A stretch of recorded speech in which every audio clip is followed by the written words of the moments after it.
Hey folks, Brother Sam here for the Restoration Group, Building God's Kingdom in You. And today I got to hold the phone because it's plugged in the car, and then the phone holder won't really hold it that well if it's plugged in. Because this cord is like squiggly and has a lot of tension on it. Anyhow, we're going to wait for a few people to come on here, and then we'll get started. Let me see if I can invite a few people here that probably need to hear this.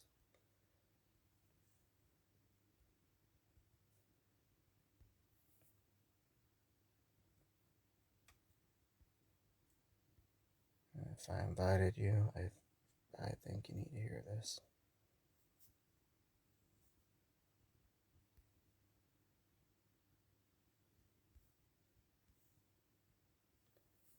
All right, one person on. We're going to get started in just a bit.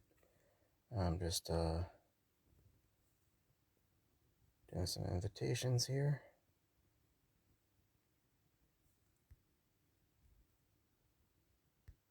A few people. All right, all right.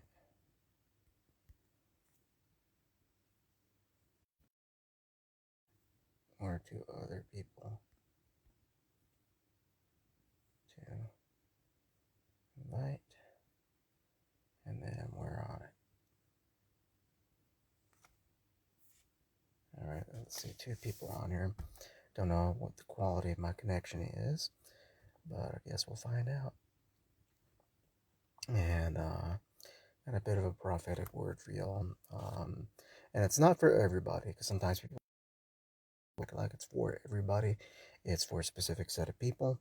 And specifically, it is for those of you who have been in a very long season of preparation, who have been in a very long season of waiting and frustration and warfare and just, one thing after another. And you don't ever seem to be able to get started on the thing that God has called you to do. And it looks like it's never going to happen for you. That's what I'm talking to tonight.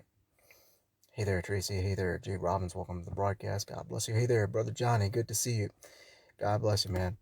And here we go. This morning, I was thinking about this because yesterday I'd looked in the greenhouse.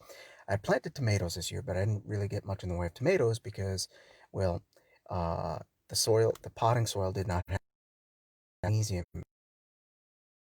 in time, and so the plants are still like just a couple inches high uh, in the middle of the season. So once I started adding the magnesium in the form of Epsom salts, they started growing, but then it was too late in the season for anything to happen. Like the ones I had outside are already dead because the frost has come. The ones in the greenhouse are still alive, and those are thriving. I even got a couple that I didn't plant in the greenhouse that grew anyway. There's like three of them in the greenhouse that I never planted that are basically volunteer tomato plants, and they're thriving. They're looking good, and here we are. We've already, we had our first frost a couple weeks ago, and so I was thinking about that this morning, and I was thinking, and I heard this late in the season because basically here the gardening season's over. You can still grow your greens. Like my greens are still going pretty strong. My celery's still good because that's frost hardy. Still got some peas coming in, but pretty much everything else is starting to die. The zucchinis are already dead. All the cucurbits are dead because we started having frost about, I don't know, maybe a week and a half, 2 weeks ago. And some of it will survive one frost and won't survive two or three. And we're getting frost almost every night. Though this week we've had very warm weather. I wish we had this last week, then my zucchinis would still be alive. But anyhow, we've got this unseasonably warm weather. Like right now, it's 22 degrees Celsius, which I don't know what that is, and it's probably like in the 70s Fahrenheit, which for this time of year is unusual. Usually it'll be like in the 40s, maybe in the 50s, and sometimes it can even snow this time of year. And I thought about this, and the Lord said, I will make you fruitful despite the weight of the years. And I thought of this because I'm 46 years old, and people have been telling me for a couple of decades of these great wonderful things that God with me or to me or for me or whatever.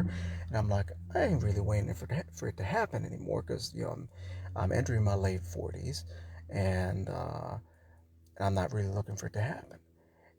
And then I went to the greenhouse, I think this morning. I think I'd seen them a couple days ago, but I just ate them now. There's some tomatoes, and they were ripe. There were about 5 ripe tomatoes on there, little cherry tomatoes. They were delicious, because my soil mix is really good. Once they actually grow, I get really good tomatoes. And so I got a plant in there. It's about 8 or 9 feet tall, and it's got a bunch of tomatoes on it. And I'm gonna get some tomatoes. It's late in the season. It's actually past the season, but I'm gonna get some tomatoes, and I'm probably gonna get quite a few. I'm not above lighting a fire in a little metal bucket and leaving some coals in there overnight to keep everything from freezing once it gets a little cold. I'm not above doing that. Surround it with a few cinder blocks, and that'll keep it warm enough in there. Uh, so that's on the table. I'll do it. Um, I may be Puerto Rican, but I got a little redneck in me. But anyway, uh, but many of you out there, you feel like you're past your season. You feel like your season passed, and I'm telling you right now, it is late in the season. But there's a new season coming, and you're going to be fruitful. Doesn't matter what it looks like, doesn't matter what it sounds like, what it feels like. God didn't lie to you. He will make you fruitful, and your fruit will be good. So do whatever you got to do to hold on. Because even though it's late in the season, your fruit's coming. Brother Sam signing out for now.